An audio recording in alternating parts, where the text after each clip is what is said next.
நன்மையும் செல்வமும் நாளும் நல்குமே, திண்மையும் பாவமும் சிதைந்து தேயுமே, சென்மமும் மரணமும் இன்றி தீருமே, இம்மையில் ராம என்னும் 2 எழுத்தினான்.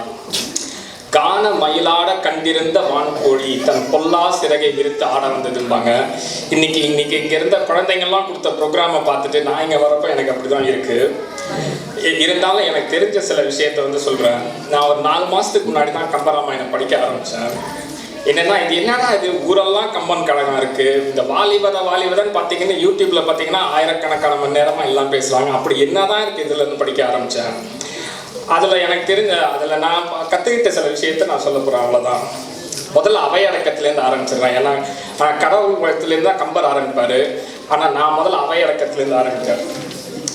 ஓசை பெற்றுயர் பார்க்கடல் உற்றொரு பூசை முற்றமும் நக்கு பூக்கு என ஆசை பற்றி அறையல் உற்றேன் மற்றைய காசில் கொற்றத்து ராமன் கதையரும். இந்த பாட்டுக்கு என்ன அர்த்தம்னா, ஒரு பூனைக்கிட்ட ஒரு கிண்ணம் பாலை கொடுத்தீங்கன்னா ஆசையாக குடிக்கும். பாலாலேயே ஆனால் கடல் கிட்ட கொண்டு போனீங்கன்னா என்ன பண்ணும்? எல்லாத்தையும் குடிச்சிடணும்னு ஆசையோட தாவி போய் வந்து குடிக்க ஆரம்பிக்கும். அது ஆசையில் பண்ணுற முயற்சியை உடைய ஆற்றலில் பண்ணுற முயற்சி கிடையாது. கம்பர் அதான் சொல்கிறாரு. வால்மீகி ராமாயணத்தை படிச்சுட்டேன், ஓரளவு எனக்கு விஷயம் ஞாபகம் தெரிஞ்சிருச்சு. ஆனால் ராமனோட மாண்பு என்னால் சொல்லவும் முடியாது.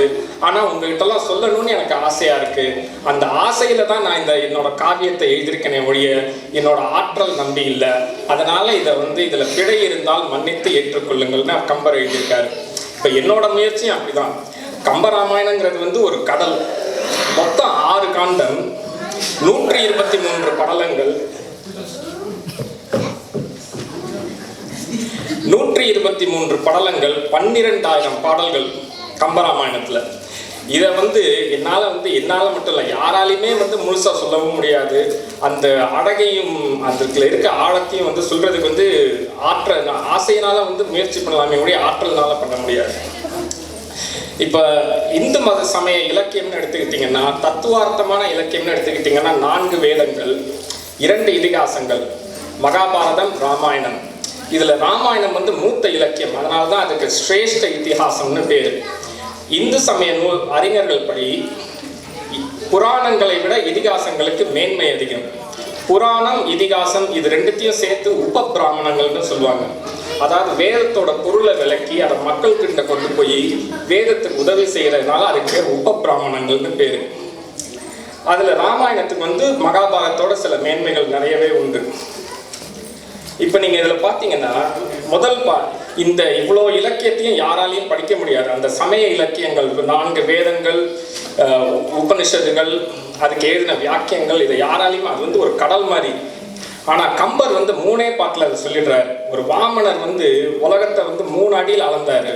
கம்பர் 3 பாட்டில் அதை சொல்றாரு. முதல் பாட்டு இதுதான் கம்பராமாயணத்தில் முதல் பாட்டு. உலகம் யாவையும் தாமுள வாக்கலும் நிலை பெருத்தலும் நீக்கலும் நீங்களா அழகிலா விளையாட்டு உடையாரவர் தலைவர் அன்னவர்க்கே சரண்யாங்களே. இது ஒரு ரொம்ப சின்ன பாட்டு தான், ஆனால் ரொம்ப ஆழமான பாட்டு. ஏன் உலகம்னு ஆரம்பிச்சாரு? ஏன்னா எந்த காவியத்தை ஆரம்பிக்கிறதுனாலும் ஒரு மங்களகரமான ஒரு சொல்ல வச்சு ஆரம்பிக்கணும். அதனால தான் உலகம்னு ஆரம்பிச்சாரு. நீங்க பெரிய புராணத்தை எடுத்துக்கிட்டீங்கன்னா அங்க என்ன பாட்டு வருது? உலகெல்லாம் உணர்ந்து ஓதற்கு அறியவன். உலகம் என்பது மங்களகரமான சொல், அதனாலதான் உலகம் யாவையும் ஆரம்பிச்சாரு. இந்த உலகம் யாவையம்னு யான்னு சொன்னார்னா, காவியத்துல 3 உலகையும் ஆண்டவன்னு வருது, 7 உலகம்னு வருது, சில இடத்துல 7 உலகம்னு வருது. எதுக்கு பிரச்சனை? உலகம் யாவையும் தாமுள வாக்கலும் தாமாகவே உருவாக்கி சிந்தை பெருத்தலும் காத்து நீக்கலும் அழித்து இது எல்லாத்தையும் செய்யற பரம்பொருள் விளையாட்டா செய்யறாங்க. அதான் சொல்றாரு, விளையாட்டு உடையாரவர் தலைவர் அன்னவர்க்கே சரண்யாங்களே. இதுல என்ன ஒரு முக்கியமான விஷயம்னா, ஒரு பெரிய தத்துவத்தை ஒரு சின்ன பாட்டில் சொல்லிட்டாரு. இந்த ராமாயணத்துக்கு இன்னொரு பேர் என்னன்னா சரணாகதி வேதம்னு பேர். ஏன்னா இதோட தத்துவமே சரணாகதி தத்துவம். அதை வச்சுதான் இதை சொல்றாரு. வைணவ சம்பிரதாயத்தை எடுத்துக்கிட்டீங்கன்னா உங்களுக்கு 3 ஸ்லோகங்களை சரம ஸ்லோகம்னு சொல்லுவாங்க. அதாவது அந்த வைணவ மதத்துக்கே, அந்த வைணவ அந்த சமயத்துக்கே ஆதாரம் இருக்கிறது 3 ஸ்லோகங்கள். ஒன்று பகவத்கீதையில் வரும், ஒன்று வராக அவதாரத்தில் வரும், இன்னொன்று ராமாயணத்தில் வரும். ராமாயணத்தில் வர ஸ்லோகத்தை சொல்கிறேன். சக்ருதேவ பிரபன்னாய தஸ்வாமிஜி யாச்சதே அபயம் சர்வ பூதி பய ததாம் ஏதம் பிரதம் மம. இது விபீஷ்ண சரணாகதியில் வரும். இது என்ன, இது வைணவ மதத்துக்கே ஒரு ஆணிவேர் மாதிரி இருக்க ஸ்லோகம். இதுல என்ன ராமர் சொல்றாருன்னா, ஒருவன் என்னிடம் ஒரு முறை மட்டுமே வந்து அபயம் என்று சொல்லி நான் உனதாகிவிட்டேன் என்று சொல்லிவிட்டால் அவன் யாராக இருந்தாலும் நான் ஏற்றுக்கொள்வேன். இந்த ஸ்லோகம் சரம ஸ்லோகம்னு சொல்லுவாங்க. இதைதான் இந்த ஸ்லோகத்தை இதை வச்சுதான் அவர் மொத பாட்டிலே சொல்லிடுறாரு. சரண் யாங்களேன்னு இந்த பின்னாடி வரப்போறத முன்னாடியே சொல்லிடுறாரு. இது சரணாகதி துக்கம்னு வருதுன்னு.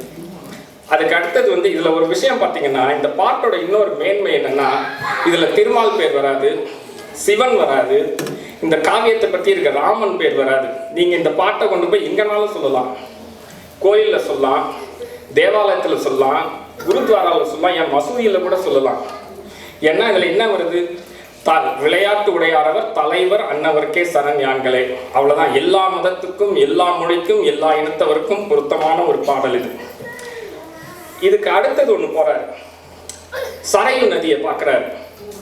நதியை பார்த்தோம்னா அவருக்கு பரம்பொருள் நினைவு வருது. சொல்றாரு, கல்லிடை பிறந்து போந்து கடலிடை கலந்த நீத்தம் எல்லையின் மறைகளாலும் இயம்பெரும் பொருள் இது என்ன தொல்லையில் ஒன்றேயாகி துறைதொரும் பரந்த சூழ்ச்சி பல்பெரும் சமயம் சொல்லும் பொருள் என பறந்து அன்றே அப்படிங்கிறார். மலையில மழை மேகம் வருது, மலையில தண்ணி வருது, தண்ணி கீழே இறங்கி ஆறா வருது, ஏரி குளம் குட்டன் போய் கடைசியா கடல்ல கிடக்குது. அவர் சொல்றாரு, நீங்க எவ்வளவோ பேர் சொல்றீங்க, ஏரிங்கிறீங்க, குளங்கிறீங்க, குட்டங்கிறீங்க, தண்ணிங்கிறீங்க, ஆனா இருக்க எல்லாத்தையும் இருக்க பொருள் ஒண்ணுதான். அது தண்ணி, நீர், அதுதான் இருக்கு. வேற வேற பொருள் சொல்றீங்க, ஆனா இருக்கும் பரம்பொருள் ஒன்று. இதுல என்ன அழகுன்னா, இப்ப நீங்க வேதம் உபனிஷத்து ரெண்டுத்தையும் எடுத்துக்கிட்டீங்கன்னா, சிவனுக்கோ விஷ்ணுவுக்கோ யாருக்குமே அதுல முக்கியத்துவம் இருக்காது. பிராமன் இல்ல பரம்பொருள் இல்ல பிரஜாபதி அப்படின்னு சொல்ற ஒரே ஒரு பரம்பொருளுக்கு மட்டும்தான் வேதத்துல முக்கியத்துவம் இருக்கும். அதை இப்படி சொல்றாரு. நம்ம வேற வேற பேர் சொல்லிக்கிறோம், சிவனுங்கிறோம், விஷ்ணுங்கிறோம், ராமருங்கிறோம், கிருஷ்ணருங்கிறோம், எல்லாமே ஒரே பரம்பொருள் தான் அப்படிங்கிறார். இதுக்கு அடுத்தது இந்து மதத்துல ஒரு 3 தத்துவங்கள் இருக்கு. பரமாத்மாக்கும் ஜீவாத்மாக்கும் அவங்க ஒன்னா இல்லையான்னு சொல்லி அத்வைத்தம், துவைத்தம், விசிஷ்டாத்வைத்தம்னு 3 இருக்கு. அது அடுத்தது சொல்றாரு, ஒருத்தர் மனசு மாதிரி ஒண்ணுங்கிறது சொல்றாரு.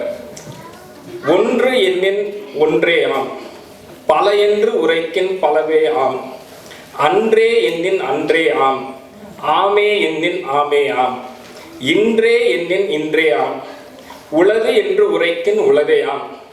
நீ ஒண்ணுன்னா ஒண்ணு, நிறையான்னா நிறையா. கடவுளோட தன்மை இப்படின்னு சொன்னா ஓகே, அதுவும் சரிதான். இல்ல அவர் அப்படி இல்லை, இவர் இப்படின்னா அதுவும் சரிதான்.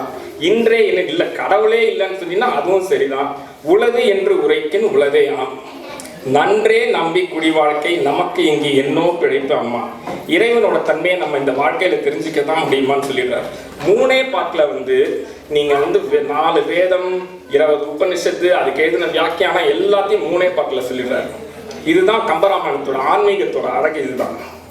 இதுக்கு அடுத்தது கதைக்குள்ள போவோம். நம்ம தசரத மகாராஜான்னு ஒருத்தர் இருந்தார் அயோத்தியா. அது எல்லாருக்கும் தெரியும். இன்னைக்கு ராமாயணம் பார்த்தீங்க எல்லாரும். அவருக்கு ரொம்ப நாளா பிள்ளை இல்லை. அவருக்கு நம்மளுக்கு தெரிஞ்சு 3 மனைவியர். கதைப்படி பார்த்தா அவருக்கு 380 மனைவியர் இருந்ததா சொல்லுவாங்க. எப்படிதான் சமாளிச்சாரோ தெரியல. 3 மனைவி, யாருக்கும் பிள்ளை கிடையாது. அப்புறம் வசிஷ்டர் சொல்லி அவர் புத்திர காமேஷ்டி யாகம் பண்றாரு, பாயசம் கிடைக்குது, 3 மனைவிகளுக்கு கொடுக்குறாரு, 4 பிள்ளைங்க பிறக்குது. ராமன், பரதன், சுக்ரீவன், லட்சுமணன் 4 பேர் பிறக்கிறாங்க. அதுல அவருக்கு ராமன் பால் ரொம்ப பெரிய ஆசை உண்டு. அங்கேருந்து விஸ்வாமித்திர முனிவர் வர்றாரு. அவர் ஒரு கோபக்கார முனிவர். சொல்றாரு தசரதன்ட்ட. தசரதனை இந்திரன் சந்திரன் எல்லாம் புகழ்ந்துறாரு. தசரதனும் ஏக சந்தோஷமாயிடுறாங்க. கடைசியா சொல்றாரு, எனக்கு காட்டுல தவம் பண்றேன், அங்க என் தவத்தை ராட்சசர்கள் எடுக்கிறாங்கன்னு. சரி, அதனால என்ன, நான் சமாளிச்சு தரலாம்னு சொல்லலான்னு இருக்கேங்க. அவர் சொல்றாரு, நின் சிறுவர் 4வரினும் கரிய செம்மல் ஒருவனை தந்திடுதி அப்படிங்கிறார். இதை கேட்டோன்னா ராஜாவுக்கு கதிகலங்க போயிடுது. கம்பன் எழுதுறாங்க ரொம்ப அழகா தசரதனோட நிலைமைய. கண்ணிலான் பெற்றிழந்தான் என உழந்தான் கடும் துயர காலவேளான்.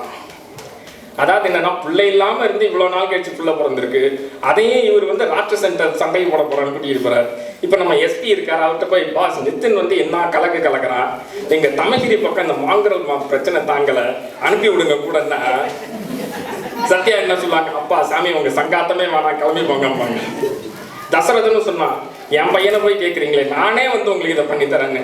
அவர் ஏந்திரிச்சோன்னா உலகமே அறல ஆரம்பிச்சிருச்சான். விஸ்வாமித்திரர் ஏந்திரிச்சோன்னா வசிஷ்டன் தான் அவர்கிட்ட சொல்லி, அப்பா தசரதா உன் பிள்ளைக்கு நல்ல காலம் பிறந்துருச்சு, அவனுக்கு அருளும் கீர்த்தியும் கிடைக்க போதும், அனுப்பி வை விஸ்வாமித்திரரோட அப்படின்னு.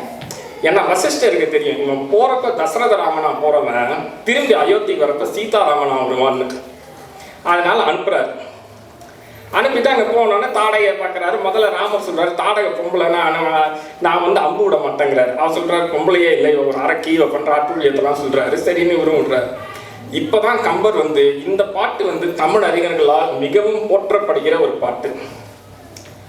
சொல் ஒக்கும் கரிய வேக சுடுசரம், கரிய செம்மல் அல் ஒக்கும் நிறத்தினால் மீது விடுதலும், வைரக்குன்ற கல்லொக்கும் நெஞ்சினல் தங்காத அப்புறம் கடன்று, கல்லா புல்லருக்கு நல்லோர் சொன்ன பொருள் என போயிற்றன்று அப்படிங்கிறார். இதுல ஒரே வரியில எவ்வளவு விஷயத்தை வச்சிருக்காரு பாருங்க. சொல் ஒக்கும் கடிய வேக சுடுசரம், அதாவது வாயிலேருந்து வர்ற சொல் மாதிரி வேகமா போச்சான் ராமன் அம்பு. இதுல ஒரு விஷயம் என்னன்னா, நம்ம இன்னைக்கு ஏதாவது ஒன்று வேகமா இருக்குன்னு சொல்லிதான் என்ன சொல்றோம், ஒலியோட வேகமா போகுது, சூப்பர் சானிக் ஸ்பீட்ல போகுதுங்கிறோம். அந்த அர்த்தத்துல சொல்றார், சொல்லு வந்து வாயிலேருந்து வர்ற அளவுக்கு வேகத்துல போச்சான். இதுல இன்னொரு விஷயம், ஒரு அறநெறி விஷயம் என்ன வச்சிருக்காருன்னா, நீங்க சொன்ன சொல்லும் வில்லிலேருந்து புறப்பட்ட அம்பையும் திரும்பி வாங்க முடியாது. அதனால எதுவாக இருந்தாலும் பார்த்து பேசணும். அதனால தான் சொல்றாரு, சொல் ஒக்கும் கடிய வேக சுடுசரம், கரிய செம்மல். அதாவது ராமனை சொல்றாரு. இந்த இடத்துல ஒன்று சொல்லணும், திருமால் வந்துட்டாருன்னா ஓங்கி கம்ப நாட்டாக தலையில ஒரு குட்டு வச்சிருப்பாரு. ஏன்னா காவியம் ஃபுல்லும் கம்பரை என்ன சொல்றாருன்னா, கரிய செம்மல், மழை வண்ணத்து அண்ணலே, கார்மேனியான், இப்படி கார்கால மேனியான் அப்படிம்பாரு. ஏன் நான் கருப்பா இருக்கங்கிறத தவிர உனக்கு வேற எதுவுமே சொல்றதுக்கு கிடைக்கலையா?